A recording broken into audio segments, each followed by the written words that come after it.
جب ایک ہندو شخص مسلمان بن کر مکہ مدینہ پہنچا تو پھر دیکھیں کیا ہوا۔ آج ہم آپ کو ایک ایسے غیر مسلم شخص کی کہانی بتانے جا رہے ہیں جس نے مکہ جانے کی کوشش کی، یہ جانتے ہوئے کہ وہاں غیر مسلم لوگوں کا جانا مانا ہے، اور پھر اس کا کیا انجام ہوا یہ اس ویڈیو میں جانیں۔ مکہ ایک ایسی جگہ ہے جہاں جانا لگ بھگ ہر مسلمان کا خواب ہوتا ہے۔ ہر مسلم کی یہی خواہش ہوتی ہے کہ موت سے پہلے وہ ایک بار حج ادا کر سکے اور مکہ مدینہ کی زیارت کر سکے۔ مکہ کو اتنا ادھک پاک اور پوتر مانا جاتا ہے کہ اسلام کو نہ ماننے والے لوگوں کو یہاں آنے کی اجازت نہیں ہے، اور ایسا کہا جاتا ہے کہ اگر کوئی غیر مسلم شخص یہاں آنے کی کوشش کرتا ہے تو وہ سلامت نہیں بچتا۔ ایسا کیوں کہا جاتا ہے؟ آخر ایسا کیا ہے کہ کوئی غیر مسلم شخص یہاں قدم بھی نہیں رکھ سکتا؟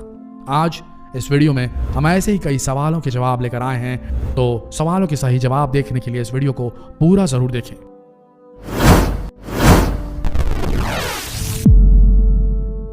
مکہ مدینہ کو مسلمانوں کے لیے بہت ہی پاک اور مقدس جگہ مانا جاتا ہے، کیونکہ اسلام کی شروعات اسی جگہ سے ہوئی تھی۔ یہاں لاکھوں مسلم لوگ ہر سال مکہ کی زیارت کرنے اور حج کی ادائیگی کرنے آتے ہیں۔ مکہ سعودی عرب کے حجاز اسٹیٹ میں ہے اور یہاں کی آبادی 20 لاکھ کے آس پاس ہے، لیکن یہاں ہر سال لگ بھگ 60 لاکھ سے زیادہ لوگ پوری دنیا سے حج کے لیے آتے ہیں۔ اس ملک میں زیادہ تر لوگ حج انڈسٹری میں ہی کام کرتے ہیں، جو پورے سال یہاں حج اور عمرہ پر آنے والے یاتریوں کی سویدھاؤں کے لیے کام کرتے ہیں۔ مکہ میں اسلام میں سب سے پاک اور پوتر مانے جانے والی عمارت کعبہ ہے۔ یہ گریفائٹ پتھر سے بنی 40 فیٹ لمبی اور 33 فیٹ چوڑی عمارت ہے، اور اس میں کوئی کھڑکی نہیں ہے، بس ایک دروازہ ہے۔ یہ عمارت 1400 سال پرانی ہے، لیکن مسلم لوگ اسے حضرت ابراہیم کے سمے سے جڑا ہوا مانتے ہیں۔ دنیا کے سارے مسلمان کعبہ کی طرف منہ کر کے ہی نماز پڑھتے ہیں۔ جو سب سے خاص بات ہے وہ یہ کہ مکہ مدینہ میں غیر مسلم شخص کو آنے کی اجازت نہیں ہے، اور اس وجہ سے لوگ عجیب باتیں کرتے ہیں کہ شاید یہاں کوئی ایسا کام ہوتا ہے جو مسلم لوگ دنیا سے چھپا کر کرتے ہیں۔ تو دوستوں، آپ مکہ مدینہ کو لائیو دیکھ سکتے ہیں کہ وہاں صرف سچے دل سے خدا کی عبادت کی جاتی ہے، لیکن کئی بار کئی لوگ اپنے غلط ارادوں کو انجام دینے کے لیے جھوٹ بول کر یا غلط طریقوں سے مکہ میں جانے کی کوشش کرتے ہیں۔ لیکن خدا کی قدرت دیکھیے کہ آج تک کوئی بھی شخص جو غلط ارادوں سے یہاں جانے کی کوشش کرتا ہے وہ کبھی کامیاب نہیں ہو پاتا۔ یا تو انہیں پولیس پکڑ لیتی ہے یا پھر قدرت اسے اپنے حساب سے سزا دیتی ہے۔ آج تک کئی لوگوں نے کوشش کی، مگر کبھی بھی کوئی غیر مسلم غلط طریقے سے مکہ مدینہ میں پرویش نہیں کر پایا ہے۔ یہ نیم انسان نے نہیں، خدا نے بنایا ہے، اس لیے لاکھ کوشش کے بعد بھی کوئی آج تک کامیاب نہیں ہو پایا۔ اسلام کی ایسی ہی باتیں اسے سب سے خاص اور دنیا کا سب سے مانا جانے والا دھرم بناتی ہے۔ اسلام کو دنیا میں سب سے سچا اور پیارا مذہب کہا جاتا ہے کئی لوگوں دوارا۔ اب ہم آپ کو بھارت کے کیرلا کے رہنے والے ایک شخص کا واقعہ سنانے جا رہے ہیں، جسے سن کر آپ کو اسلام کی خوبصورتی کا احساس ہو جائے گا۔ یہ قصہ کیرل کے ایک بہت ہی بڑے علماء کرام نے سنایا ہے جو عمرہ کرنے کے لیے گئے تھے، اور وہاں انہوں نے یہ قصہ سنا۔ تروونتپورم جو کہ کیرلا کی راجدھانی ہے، وہاں ایک شخص رہتا تھا، اس کا نام رمیش تھا۔ رمیش سعودی عرب کے ریاض شہر میں کام کرتا تھا۔ وہاں وہ اپنے مسلم دوست صدیق کے ساتھ رہتا تھا۔ ریاض میں رہنے کے دوران ہی رمیش اسلام سے کافی پربھاوت ہو گیا تھا۔ وہ پیغمبر محمد صلی اللہ علیہ وسلم کے آدرشوں اور سدھانتوں سے بہت پربھاوت تھا۔ اسے مسلم لوگ اور ان کا کلچر بہت پسند آ گیا تھا۔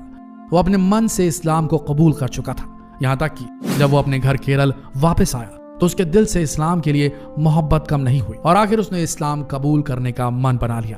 آخرکار اس نے سب کے سامنے قبول کیا کہ اسلام ہی دنیا کا سب سے بہترین مذہب ہے، اور وہ اپنی مرضی سے اسلام قبول کر رہا ہے۔ اس کے بعد اس نے اسلام قبول کر لیا۔ جب اس نے اسلام قبول کیا تو اس نے اپنا نام مجمل کر لیا۔ مجمل جو پہلے رمیش تھا اور ہندو تھا۔ اسلام قبول کرنے کے بعد وہ ایک سچے مسلمان کی طرح 5 وقت کا نمازی ہو گیا اور اسلام کی دی گئی نصیحتوں پر ہی چلنے لگا۔ اور اب اس کے دل میں یہ خیال آیا کہ مجھے مکہ مدینہ کی زیارت کرنی ہے، اور اس نے عمرہ پر جانے کی خواہش کی۔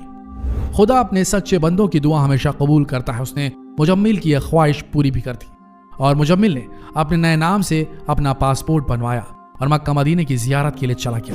اب دوستوں، یہاں یہ بات یاد رکھنے کی ہے کہ رمیش جو اپنا مذہب بدل کر ہندو سے مسلمان ہوا تھا، اب وہ مجمل کے نام سے عمرہ کرنے جا رہا تھا، اور اس کے دل میں اسلام کو لے کر ایسی کیفیت تھی کہ جیسے ہر مسلم کی خواہش ہوتی ہے کہ وہ اپنے آخری سانس مکہ مدینہ میں ہی لے اور انہیں وہیں دفن کر دیا جائے۔ مجمل کے دل میں بھی یہی خواہش جاگ گئی، اور اس نے دل سے خدا سے دعا کی کہ اے خدا، میں تیرے در پر آ رہا ہوں، مجھے وہیں اپنے آغوش میں لے لینا اور وہیں میرا دم آخر ہو جائے۔ میں اب کسی بھی حال میں وہاں سے واپس نہیں آنا چاہتا۔ جب اس کے دل میں ایسی کیفیت ہو گئی تو اس نے اپنے ساتھ اپنا کفن بھی رکھ لیا اور عمرہ کے لیے چلا گیا۔ وہ پہلے مکہ گیا اور وہاں عمرہ کے سارے ارکان ادا کیے۔ اس کے بعد وہ مدینہ آیا، یہاں وہ 2 دن تک رکا اور یہاں بھی وہ خدا سے ہی یہی دعا مانگتا رہا کہ اے خدا مجھے اپنی امان میں لے لے، میں یہاں سے واپس جانا نہیں چاہتا۔ خدا نے اس کی دعا بھی قبول کر لی اور صبح جب وہ فجر کی نماز ادا کر رہا تھا اور سجدے میں گیا تو پھر نہیں اٹھا اور وہیں اس کا دم آخر ہو گیا اور اس کو پھر وہیں دفنایا گیا۔ اس طرح اس کی یہ خواہش بھی پوری ہو گئی۔ خدا اس ہر شخص کی خواہش پوری کرتا ہے جو اسے سچے دل سے دعا مانگتا ہے اور اپنے ایمان کا پکا ہوتا ہے، لیکن آج کل لوگوں کو ایمان، اسلام اور خدا کو لے کر اتنا مکمل نہیں رہ گیا ہے۔ ہم اپنی دنیاوی ضرورتوں میں اتنے الجھ گئے ہیں کہ آخرت کو پوری طرح بھول چکے ہیں۔ آپ خود ہی سوچئے، یہ غیر مسلم جو جنم سے ایمان کے ساتھ پیدا نہیں ہوا تھا، لیکن اسلام کی خوبصورتی نے اسے ایسا مکمل مسلم بنا دیا کہ وہ خدا کا سچا چاہنے والا بن گیا اور خدا نے اس کی ساری خواہشیں پوری کر دی۔ ہم تو ایمان کے ساتھ پیدا ہوئے ہیں لیکن پھر بھی ایمان کے پکے نہیں ہیں، ایسا مسلموں میں کہا جاتا ہے۔ دوستوں، خدا نے ایک سچے مسلمان کی کیا پہچان بتائی ہے؟ یہی نا کہ وہ اپنے ایمان کا پکا ہو اور خدا کو ہی اپنے پاک پروردگار مانے اور اس سے ہی اپنی ساری خواہشیں مانگے۔ لیکن آج اسلام اور اس کو ماننے والے کچھ لوگوں میں ایسی چیزیں پیدا ہو گئی ہیں جس کی وجہ سے پورے اسلام کو، پورے مسلمانوں کو غلط نظروں سے، غلط درشٹی سے دیکھا جانے لگا، اور اس گمراہی کو دور کرنا کسی اور کے ہاتھ میں نہیں، مسلمانوں کے ہاتھ میں ہے۔ اصلی اسلام کو ماننے والا کبھی بھی ہنسا کا پکشکار نہیں ہو سکتا، ایسا کہا جاتا ہے، لیکن ایسا دیکھا جا رہا ہے کہ بہت سے آتنکوادی گتیودھیوں میں، بہت سے ہنسک گتیودھیوں میں، اگرواد کی گتیودھیوں میں اسلام کے ماننے والے ہی انوالوڈ ہیں۔